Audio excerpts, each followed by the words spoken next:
Hello বন্ধুরা বন্ধুরা তোমরা কীরকম আছো? দেখো আমি মোটামুটি ভালো আছি। আজকে আবার আই গেলাম ছোট্ট একটা ব্লগ নিয়ে।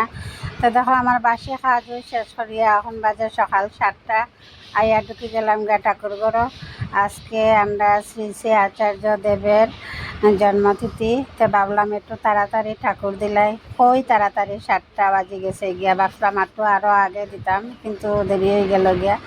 তো দেখো এখানে সবরে একটু একটু দিলাম। এখানে আমার মা লক্ষ্মী, দুর্গা, সরস্বতীর এই কুর্সিটা, আর এদিকের কুর্সিটা হইলো আমার গণেশ বাবাজি।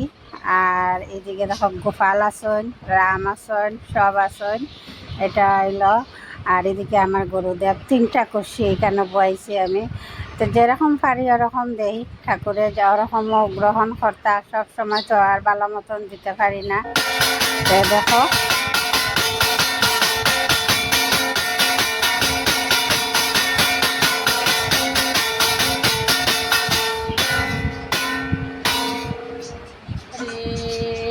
তোমরা মনে করো আমি বামা দিয়ে ঠাকুর দিই, আর কিন্তু বামা দিয়ে না, এটা ক্যামেরার মধ্যে লাগে। যেমন আমি বামা দিয়ে ঠাকুর দিই, আর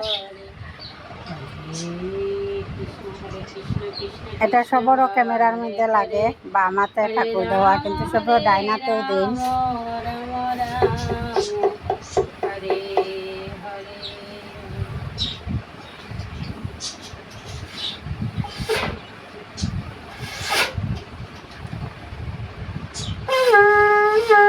শঙ্করটা বাজাতে পারি না, কোনো রকম বাজাইলাম। শঙ্করটা বাজাইয়া আমার ঠাকুর দেওয়া কমপ্লিট হয়ে গেছে গিয়া। আই গেলাম গিয়া রান্না করো আইয়া দেখো এখানে সবজি খাটিয়া রাখছে, কচু শাক, আর একদিকে বয়েছে ডাল সিদ্ধ, আর একদিকে ভাত। আজকে নিরামিষ, এটার লাগিয়া ভাবলাম একটু আগে চা খাইলাই, পরে অন্যতা কর্ম সে ভাজা কর্ম, পটল ভাজা কর্ম।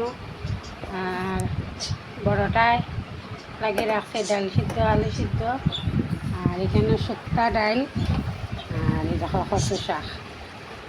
আজকে নিরামিষ, আজকে অতটুকু। টাটা বাই বাই বন্ধুরা। এরপরে দিই মুগিয়া ডিউটি।